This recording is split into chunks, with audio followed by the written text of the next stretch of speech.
정성훈 위임 목사님의 떠남의 축복이라는 제목의 말씀, 누가복음 2장 25절에서 33절까지의 말씀. 예루살렘에 시므온이라 하는 사람이 있으니 이 사람은 의롭고 경건하여 이스라엘의 위로를 기다리는 자라 성령이 그 위에 계시더라. 그가 주의 그리스도를 보기 전에는 죽지 아니하리라 하는 성령의 지시를 받았더니 성령의 감동으로 성전에 들어가매 마침 부모가 율법의 관례대로 행하고자 하여 그 아기 예수를 데리고 오는지라. 시므온이 아기를 안고 하나님을 찬송하여 이르되, 주제여, 이제는 말씀하신 대로 종을 평안히 놓아주시는도다. 내 눈이 주의 구원을 보았사오니 이는 만민 앞에 예비하신 것이요 이방을 비추는 빛이요 주의 백성 이스라엘의 영광이니이다 하니 그의 부모가 그에 대한 말들을 놀랍게 여기더라. 아멘.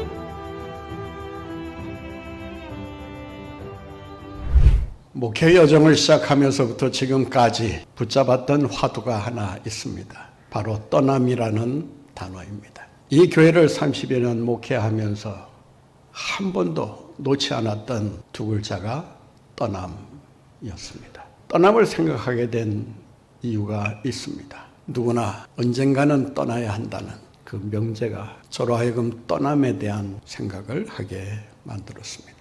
두 번째는 성경에 등장하는 신앙의 위인들을 보게 되면 하나의 공통점이 있음을 발견하게 됩니다. 하나님의 부르심에 순종하여 순례의 길을 떠났다라고 하는 것입니다. 떠남의 성공을 우리가 누리기 위해서는 잘 떠나야 한다는 전제가 붙어 있습니다. 세상 사람들은 두 가지 정신을 가지고 살아갑니다.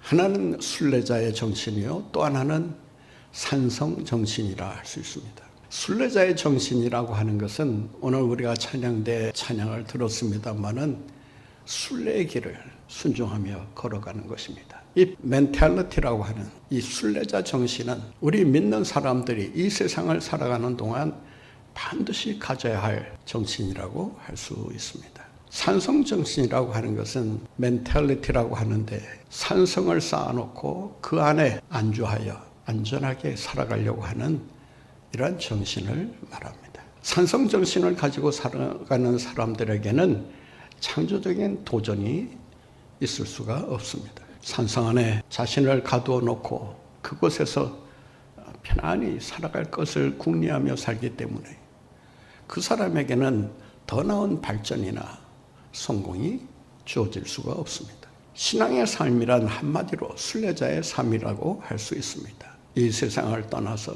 하나님 나라로 향하는 그 순례의 걸음이 바로 순례자의 삶의 전부라고 할 수가 있을 것입니다.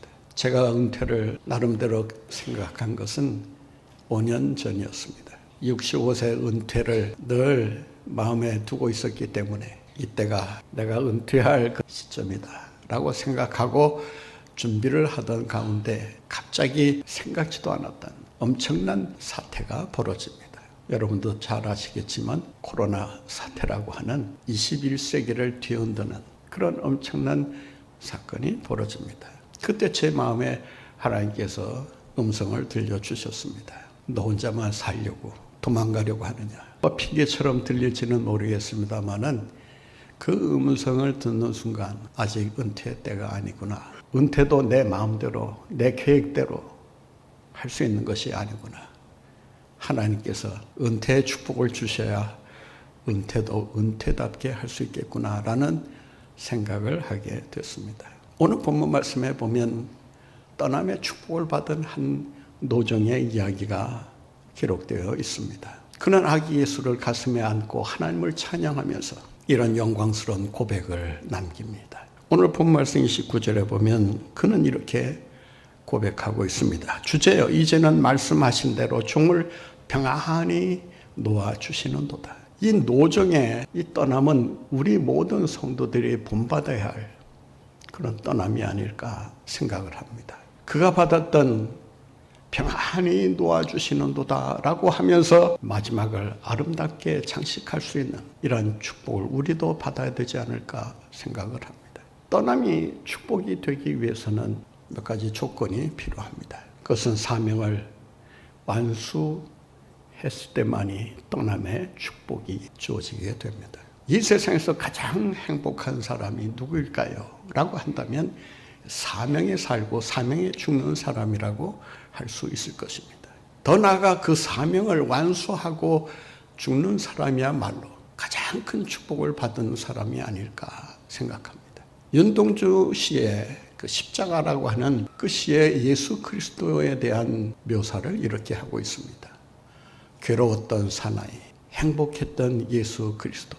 괴로웠던 사나이라고 하면서 그 다음 바로 행복했던 예수 그리스도를 노래하고 있습니다. 십자가의 길이라는 그 고통과 고뇌에 찬 길을 걸어갈 수밖에 없었지만 그 길이 사명의 길이요, 사명을 완수하는 길이었기에 그의 인생은 행복했다라고 말할 수 있는 것입니다. 예수님의 생애 가운데서 가장 아름답고 감동적인 그런 순간이 언제였을까라고 제게 묻는다면 저는 감히 이렇게 말씀드릴 수 있지 않을까 생각합니다. 십자가상에서 다 이루었다라는 선언을 하시는 그 장면이 아닐까. 이 세상에 어느 누가 이 세상을 살다 가면서 마지막 순간에 다 이루었다라고 자신있게 선언할 수 있는 사람이 과연 얼마나 되겠는가. 사도 바울도 달려갈 길을 다 마치고 믿음을 지켰으니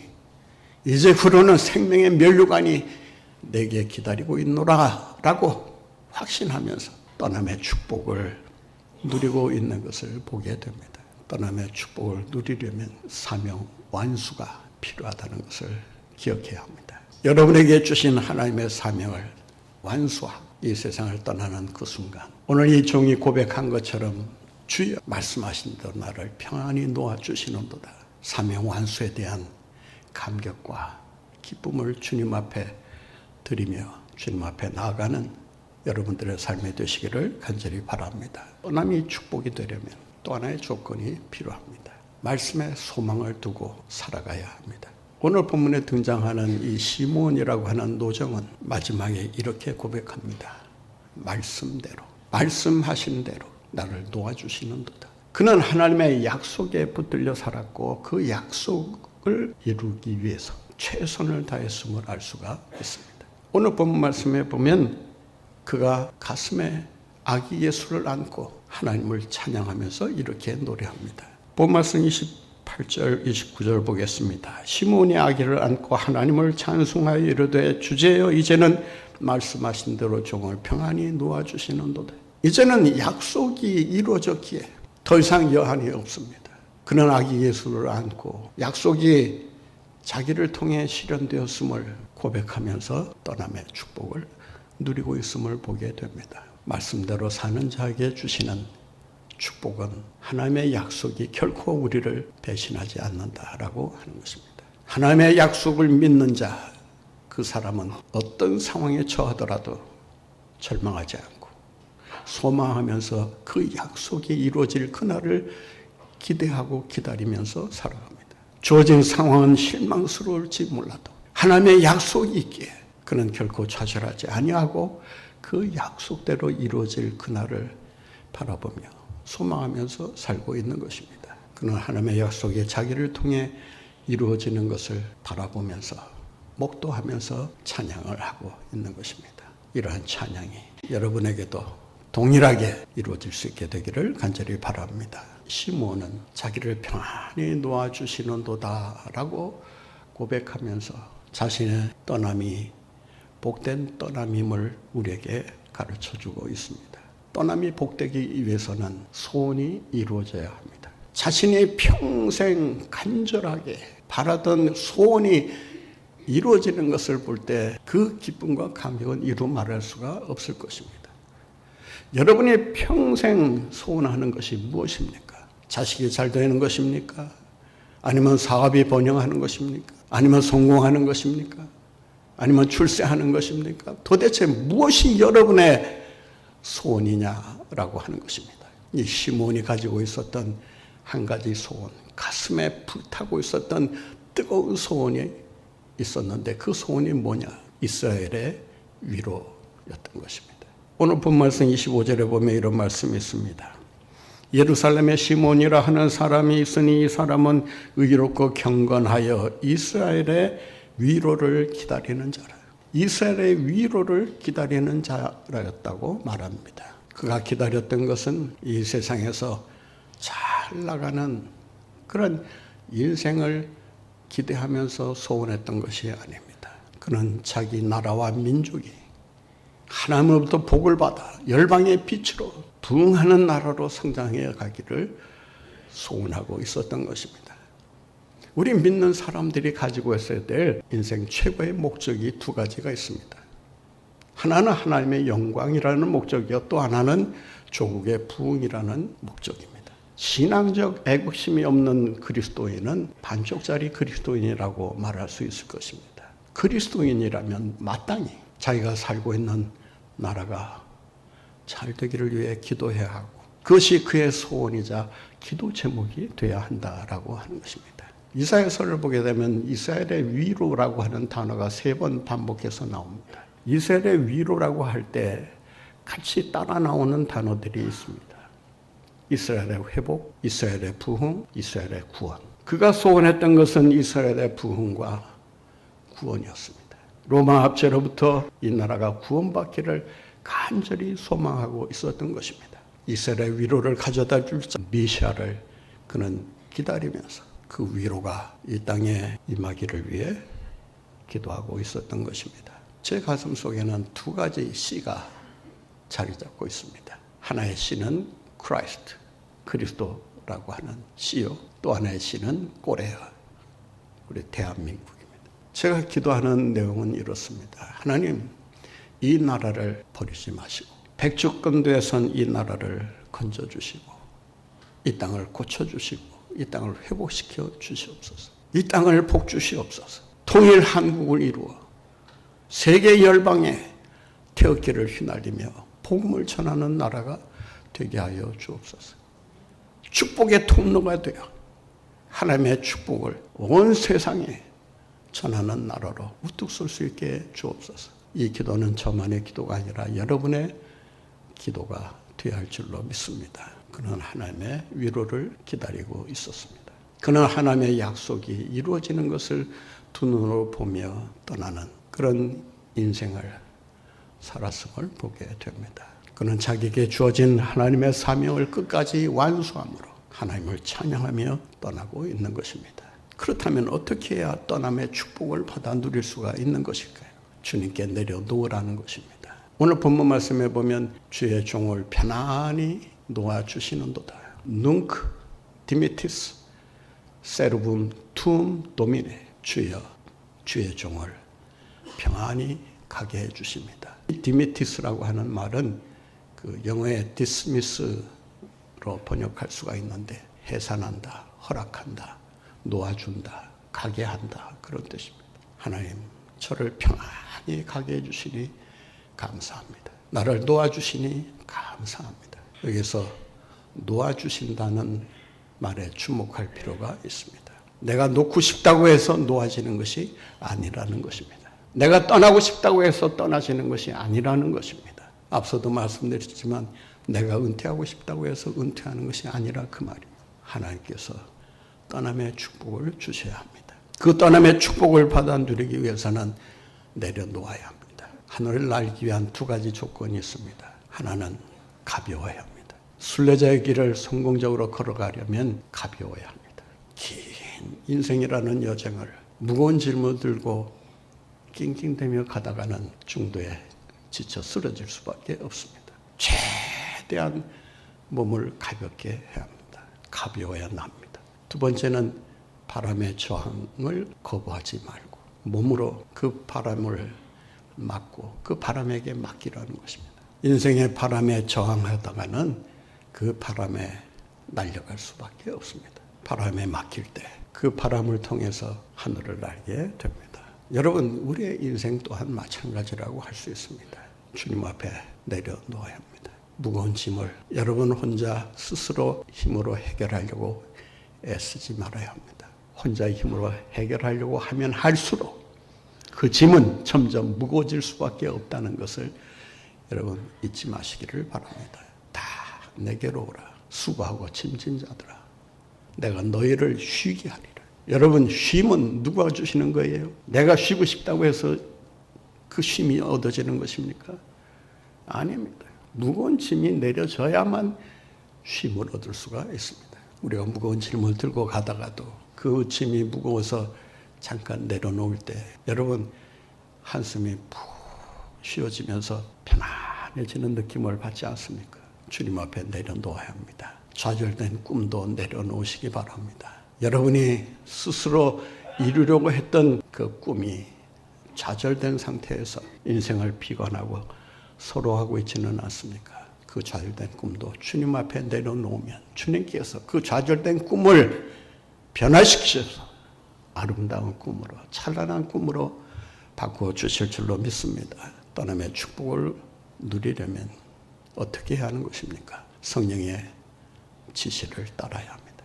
우리 인생은 우리 인생 마음대로 움직여지고 운영되는 것이 아닙니다. 살아보면서 우리가 늘 경험하는 것이 있지 않습니까? 사람 뜻대로 되는 것이 없구나. 우리 인생 또한 사람의 계획대로, 뜻대로, 의지대로 이루어지는 것이 아닙니다.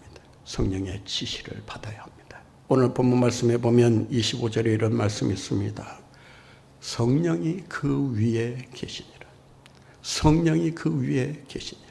26절 말씀에 보면 그가 주의 그리스도를 보기 전에는 죽지 아니하리라 하는 성령의 지시를 받았더니 그는 성령의 지시를 받고 움직입니다. 그리고 27절에 보면 27절에 보면 성령의 감동으로 성전에 들어가며 마치 예수 그리스도를 안고 부모님이 들어오는 것을 보게 되고 예수 그리스도를 만나게 됩니다. 여러분, 성령의 지시대로 순종하며 살면 어떤 축복이 많은지 아십니까? 마침, 때마침 놀라운 기적을 경험하게 됩니다. 성전을 찾는 많은 사람들 중에 어떻게 이 사람이 예수님을 발견하게 되었던 것입니까? 그날 자식을 봉헌하기 위해서 성전을 찾는 사람들이 뭐 예수님 가족뿐이었겠습니까? 그런데 오늘 본문에 보면 이런 말씀이 기록되어 있습니다. 보마스 27절을 다시 보세요. 성령의 감동으로 성전에 들어가매 마침. 여러분, 야구도 그 야구가 아주 익사이팅한 이유가 뭔지 아세요? 적시타라는 게 있기 때문에 그래요. 이 적시타 하나로 승패가 좌우되고 완전히 뒤바뀌기도 합니다. 이 타임리 히트라고 하는 이 타이밍이라는 게 정말 중요한 것입니다. 여러분, 인생의 축복도요. 그 축복을 받는 타이밍이라는 게 있어요. 하나님이 그 축복을 주실 때 그 타이밍을 잘 선용할 수 있어야 합니다. 때마침의 축복. 여러분, 성령의 지시를 따라갈 때 날마다 이 때마침의 축복을 받게 되는 줄로 믿습니다. 예상치 않았던 기적을 체험하게 됩니다. 성령의 지시를 따라갈 때 순간순간 기쁨의 날이 될 것이고 하나님의 축복이 임하는 것을 바라보며 소망 가운데 살아가는 이러한 축복을 누리게 되는 줄로 믿습니다. 어떻게 해야 우리가 떠남의 축복을 받아 누릴 수가 있을까요? 주의 구원을 눈으로 바라봐야 합니다. 오늘 30절 말씀에 보면 이런 말씀이 있습니다. 내 눈이 주의 구원을 보았사오니 예수 그리스도를 통해서 인류를 구원하시는 그 주님의 대속의 은혜를 보고 있었다라고 하는 것입니다. 다시 말해서 현재를 통해서 미래를 보는 눈이 열려 있었다라고 하는 것입니다. 우리는 많은 것을 보고 살아갑니다. 볼 거, 못 볼 거, 또 보지 말아야 될 것까지도 보면서 살아갑니다. 지금까지 살아오면서 뒤를 돌아보니까 참 많은 것을 보았구나. 그런데 그 보았던 것들이 다 부질없는 것에 불과했구나 라는 것을 절실하게 깨닫게 됩니다. 성도들의 죽음도 보았고 사랑하는 성도들의 눈물도 보았고 성도들의 실패도 보았고 성공도 보았습니다. IMF도 보았고 코로나도 보았습니다. 대통령의 하야도 보았고 대통령의 서거도 보았고 대통령의 탄핵도 보았습니다. 정말 많은 것을 보고 살았습니다. 그런데 세상의 것을 보는 한 결코 만족이 있을 수가 없다는 것입니다. 다 사라지는 것입니다. 오직 죽음의 순간에 우리가 바라봐야 할 그분은 바로 예수 그리스도입니다. 주의 구원을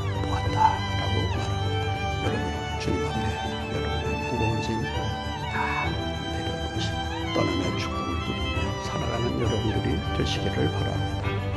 성령의 지시를 따라 주 안에서 날마다 승리하는 삶을 살아가시는 여러분들 모두가 되시기를 바랍니다. 더 나아가 주의 구원을 바라보며 죽음이 난무하는 이 세상에서 용기 잃지 말고 두려움 없이 믿음으로 힘차게 전진하여 승리하며 살아가시는 여러분들 모두가 되시기를 간절히 바랍니다.